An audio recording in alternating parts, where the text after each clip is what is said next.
Hi, this is Ben with SkyFi Audio, and I've got a really special video series for you here today, focusing on the Audio Research SP-3. So the SP-3 was a preamplifier that Audio Research produced starting in 1972 through 74, and then they extended it out through 78. And did a bunch of different variations along the way, mostly related to the power supply. So what I've got here is a regular SP-3, an SP-3 Series A or an SP-3A, and then the SP-3A-1. So looking at the faceplates of these things, they look pretty darn similar, especially between these second two.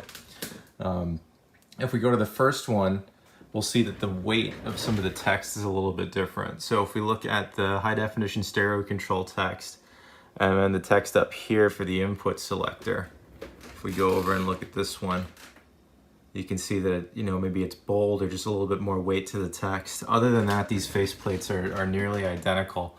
The only other difference that I could see was in between the last two. You can see a different texture in the aluminum faceplate. There's more of like a striping or a brush texture on the one on the right. So I'm going to do a deep dive into these units. They're all set up for restoration. I've got all the parts. So next I'm going to spin these around so we can take a look at the back, and you'll see the differences on the back panels, and then we'll take a quick look at the inside. All right, I've now got the SP-3 spun around. We're looking at the back panels. So as I scroll here through here, you'll see we've got a few differences on the back panels.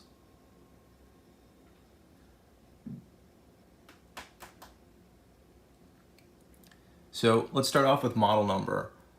The one on the right here is an SP-3, SP-3A-1, and then the other two just say SP-3. Next difference is this first one doesn't have a voltage selector. It's indicated as 105 to 125 volt AC mains at 50 or 60 hertz. I'm not sure if there's a 220 tap on the power transformer. I'll probably find that out a little bit later. It's possible that this one only has the option to run on 120. Now these ones could be ran on 120 or 220. So I've got the cover off on this one so you can see what this switch looks like. So this you would do here, and then remove these screws so that you could screw this in an alternate position to lock this guy. Now let's see if I can get this up here.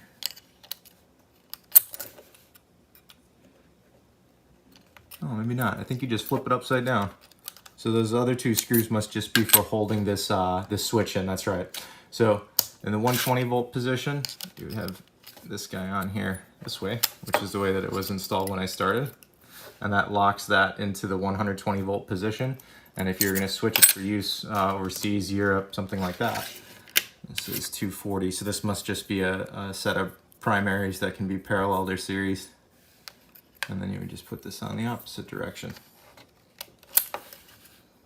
like that.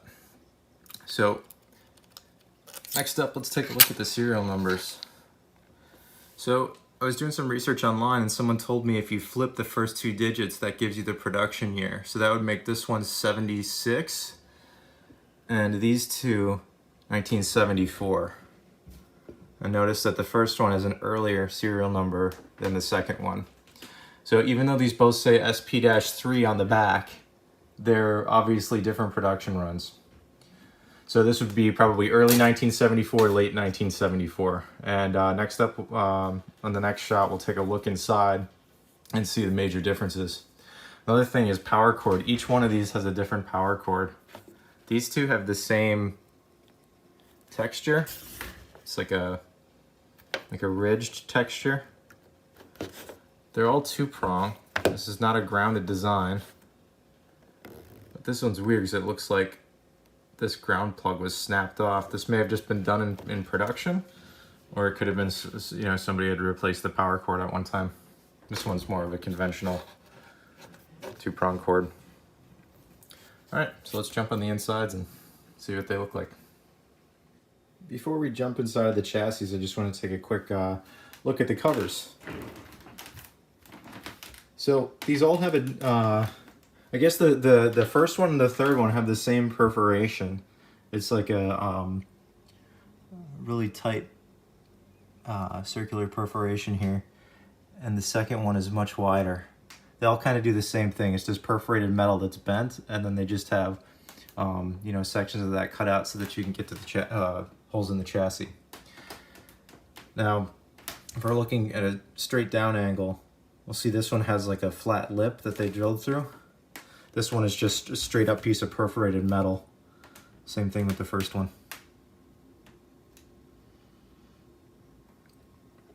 All right, so let me pop the covers off and then we'll get a close look at the power supplies in each of these.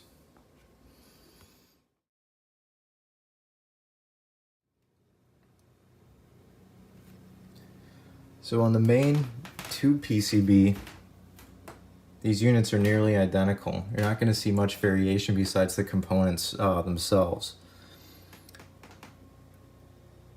Now when we're looking at the volume controls, we will see a slight difference. It looks like this one in the middle got an upgraded Alps Blue Velvet control with detents. This is a really nice upgrade on this one. So they're going to be nearly identical on the tube section, but they're going to vary when it comes to the power supply. So they're each going to have kind of a different layout depending on which year and part of that year they were produced. So this one has 5 main filter capacitors, cans. This has 4 cans. This one has 6 cans.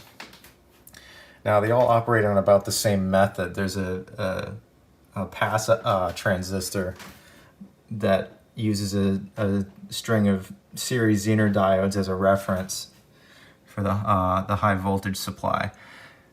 These first two have Delco transistors, which is like a GM OEM part. And this is actually a replacement one. I was able to get a new old stock exactly like the original, which was kind of neat. When it came in, it was in a GM cardboard box, which was kind of cool. This one has a Motorola in it. So if we look at these on the left side next to the colored inputs, those are the rectifier diodes, and then to the right, these are those Zener strings that set the voltage reference for the regulation circuit. Now, these things suffer from leaky filter capacitors. The electrolyte will leak out and cause all kinds of strange issues. So on this one, this unit suffered from catastrophic, capacitor failure. You can see it heated up and blew up this protective section, and there's all kinds of nasty stuff on the PCB. I haven't tested this pass transistor yet, but it's possible that'll need to get replaced.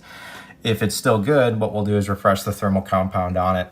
But all these boards are going to get recapped. All these power supplies, I got the parts to fully rebuild them. This one I've already done some work on. So when this one came in, it was actually arcing. You can kind of see an outline where I cleaned up where the original one was, and that one was also leaking. So this has been replaced with a nice Chemet capacitor and that new old stock transistor with fresh thermal compound. And when I replaced the Zener reference string, I actually lifted them off. You can't see at this angle, but they're elevated about, I'd say, 1/4 inch to a 1/2 inch off the PCB, because you can see this heating that took place over the years. This one here, we were told by the gentleman that we got it from that it needed a power supply rebuild, and it does work currently, but I think if you ran it for a long period of time, it would start to act up. So this one, we can see all this discoloration on the PCB. So there's probably all 3 of these in this section are leaking electrolyte. So all these capacitors will get pulled, PCBs cleaned, and I'm going to be replacing any aging elements in these power supplies. Now, you can send these into ARC to have the power supplies rebuilt, but they will basically upgrade you to what's called a Series C, which has a power supply that, based on the schematic, looks like it uses a bunch of FETs and it has additional regulation. Now, that's based on their new, the work that they've done over the years. This is from the early to late 70s, and they've built many tube preamps since then and learned a lot about how they can make the power supply circuitry more stable. So our decision on these is to rebuild the stock power supplies with equal value components, and it'll be interesting to see if we can perceive any difference in these. There'll be other things that aren't equal, obviously, because there's different components on these, but in general, we might be able to say, oh wow, this Series A is really a winner. So it'll be interesting to see how that pans out. So this is the overview of the SP-3 project, and I'll be posting some more videos as we get into some of the restorations. So stay tuned, and feel free to comment and let us know if there's any information that I got wrong, anything else that we should be talking about, or anything you guys are interested in. So we'll see you next time.